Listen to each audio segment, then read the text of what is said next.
Hi guys, welcome to another session with your favorite lawyer, Barrister Deborah. So today we are going to be addressing the harangues on the internet with regards to the incarceration of Bobrisky and the acquittal of Cubana Chief Priest. The people of the internet are alleging that Cubana Chief Priest was acquitted because of his status, while Bobrisky was incarcerated because of his gender identification. So they further alleged that the law is working on sentiment. So the question that is playing on your mind that we are here to answer, and the question that is playing on our mind is, does the law really work on sentiment? So Section 21, subsection 2 of the Central Bank Act 2007 state that nobody should tamper with the coin or the note that is issued by the Central Bank of Nigeria. And anybody that does tamper with the coin or the note that is issued by the Central Bank of Nigeria will be liable upon conviction to a term of imprisonment not less than 6 months and to a fine not less than 50,000 naira, or to both fine and imprisonment. The Central Bank is said to have tampered with the Naira note when you stomp on the Naira note, when you deliberately squeeze the Naira note, when you pierce the Naira note, when you mutilate the Naira note, when you write on it deliberately to deface it, and when you bleach it in order to give it another color.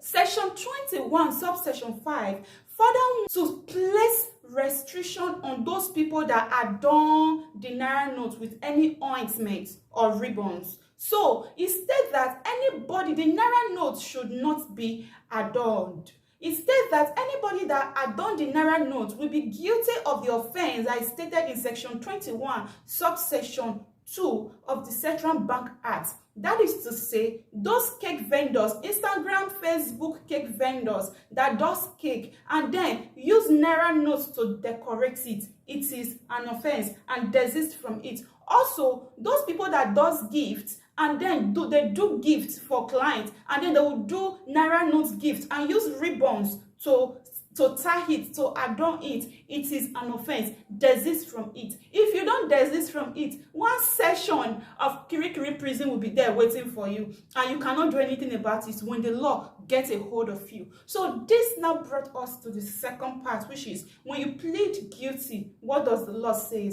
And when you don't plead guilty, what does the law say? So Bobrisky pleaded guilty and he was convicted on his guilty plea. The law is when you plead guilty, the onus that is placed on the prosecutor to prove beyond reasonable doubt that the person that is said is guilty is truly guilty has been removed.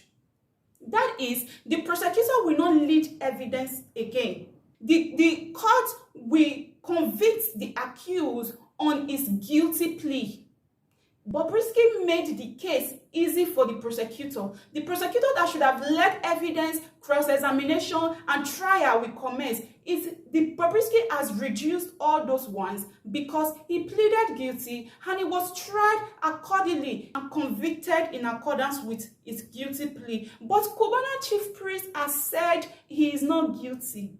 He said he is not guilty, so he is entitled to bail. And the onus is now on the prosecutor, which is the state and efcc, to prove that he is really guilty. How are they going to prove that? They will have to produce the denomination that was sprayed by Cubana Chief Priest. They will have to state the amount that was sprayed by Cubana Chief Priest. They will have to produce the serial numbers of the money that was sprayed by Cubana Chief Priest and many other more before the court cannot weigh the probability of evidence before finding Cubana Chief Priest guilty or not guilty. You can see now that the law is not working on sentiment. The law works based on the probability of evidence and your guilty and your plea, whether guilty or not guilty. And so if you are current, you will know that it is not just Cubana Chief Priest and Bobrisky that has been used as a deterrent by the EFCC. There was a time EFCC announced that a couple were mutilating the Naira note during their wedding reception. They went into the wedding reception, they captured the couples, they brought them to the custody of the EFCC, and they tried them accordingly. Kindly help us subscribe, share, comment, and like in order for us to reach a wider reach. Thank you very much, and see you again next time. Bye.